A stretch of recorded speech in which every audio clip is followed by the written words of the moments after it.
Hi and welcome back to It's Miracle Beauty. My name is Brandy and we are a beauty review channel. Today I'm doing a wear test on the Estee Lauder Double Wear.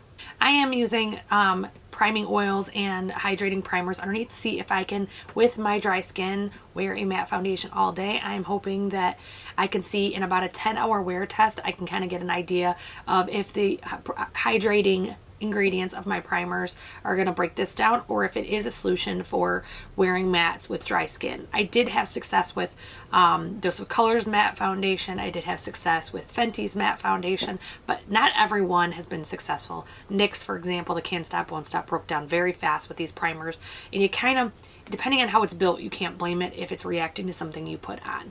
So, but it does make it unusable for my dry skin. So if you want to see a wear test for super dry skin, almost 42, and using super hydrating primers for Estee Lauder Double Wear, please keep watching. Okay, so as you saw from the intro, I am reviewing the Estee Lauder Double Wear. This is the long wearing matte. And this one typically, from what I see, doesn't work well with dry skin unless you do proper prep. So today I did prep with the Glassy Balm from Touch of Soul as well as the NYX priming oil. My skin is literally shiny if you look at it. It does feel like it's drying down finally, so I thought I would come and film this part now that it's drying down. And obviously I start with my eyes like I have been. This is the Jackie Aina palette, and I will show you the final, when I show you the final of my makeup for the day before I do any of the wear test. So I am just going to put this on the back of my hand. I brought a brush and a sponge just to see what works best, and I'm going to see how it works. Because it's such a full coverage, I don't want to overdo it and make it look cakey.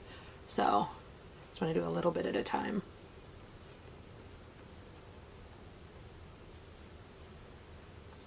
Doesn't feel like I'm getting much coverage at all from the sponge. I'm going to try the brush.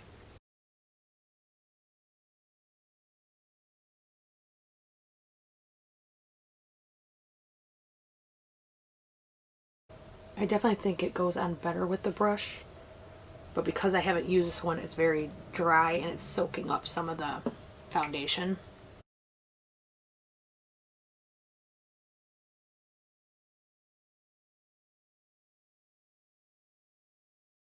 I do like when I use a foundation brush. I like the flat top kabukis because you can buff.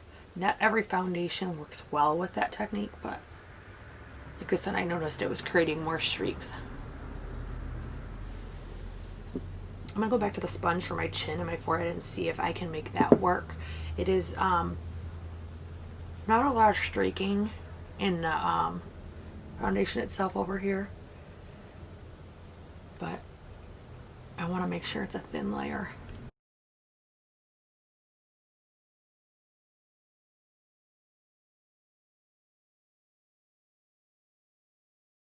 I was worried about this color match, but I'm actually looking at it and it's maybe a half shade darker, but I actually think it looks really good. And once I have any type of tan at all, it will look even better.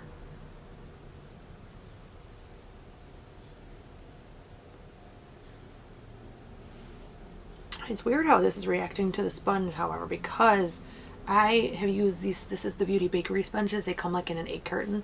I've used them before and I never had a problem, so it's kind of weird how it like reacted to it. I haven't added any more foundation to this in a little while. I'm just kind of bouncing it and getting it spread out and everything. I do want to just take like a half a pump. There's a place I want to put some foundation.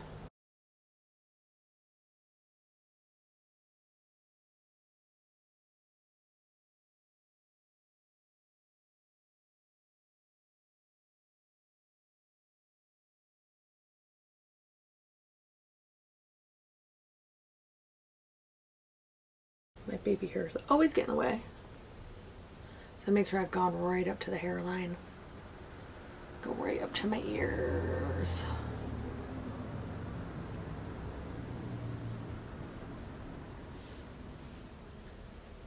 I think that's it. I think I have a pretty good thin layer.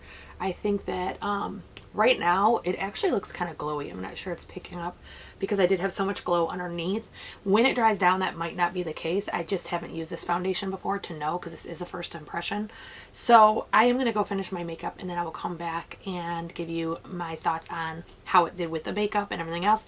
And then I will do wear test at the end of the night let you know and show you exactly how it held up.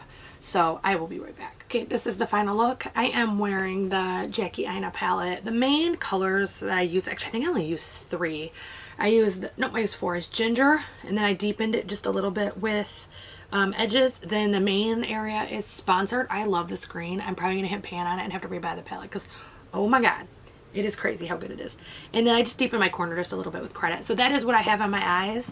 For my primers, I did mention it when I did the application, but I wanted to show you. This is the Hydra Touch priming oil by NYX.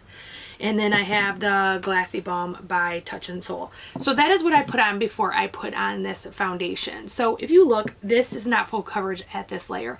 I did the absolute thinnest layer I could in order to test it, not as a full coverage foundation, but as just a matte foundation. If you look, my skin is, like my chin, I have very little highlighter. My skin's very glowy due to those primers, but I don't know if this is one that will break down during the day because I did use those oils and moisturizing primers. Some foundations don't mix well with them, I find. So I really need to test the matte ones to see. I will be coming back at the end and showing you exactly what it looks like at the end of the night so you can see, you know, exactly how if it broke down, where, what, so we can, you know, kind of evaluate. This is a first impression. It's the first time I've ever worn this foundation, so I do need to see exactly what happens without having a full layer. The next time I test it, I will do a full coverage layer so you don't see any of my freckles or anything, and we can see how that one works in one of my videos. So I'll be back late tonight, and I do think, I mean, it's, let's see, 10:37 in the morning, so I figure I probably will keep this on at least till 8 or 9 o'clock at night, get a good 10-hour wear test, and I will check in and let you know how it's looking. See you soon. Okay, so it's been roughly 10 hours. Let me think. Actually, I think it's exactly 10 hours. And as you can see, I have had allergy eyes all day. Like my makeup is literally wiping away where my allergy eyes were. And it's been a pretty steamy, humid day. I think the temperature only got to like 85, 90, but it felt like 100 because the humidity was so high. So let me zoom you in and let's take a look at how it looks up close. Okay, so if we look at the cheeks, I think the cheeks did really good. I think that there's like nowhere, it still looks glowy and pretty. My smile lines are just now starting to set in. Like literally, we're 10 hours in, they're just starting to set in. And again, the cheeks look really good. I want to point out something. This obviously wears very graceful, and I realize right here looks terrible, but with my watering eyes, I don't think it can be faulted. But if you look over here, it literally is, it still feels like I have powder on it, even though my eye has been watering all day and my eyeshadow is literally washing away. So I think that this foundation wears gracefully. It doesn't just look like crap instantly. So I'm going to try it again with a full coverage layer. As I said in the video, this was not a full coverage layer. This was like a thin layer. And as you can see, the heat, I had to get my hair out of my face. It was driving me crazy. But I'm going to try it with the a full coverage layer and do another test. And I will tag a comment below once I complete that. But I give this, I mean, really, I mean, this is probably one of the best foundations I've seen as far as wearing gracefully, and the smile line's not setting. I mean, it just looks really good.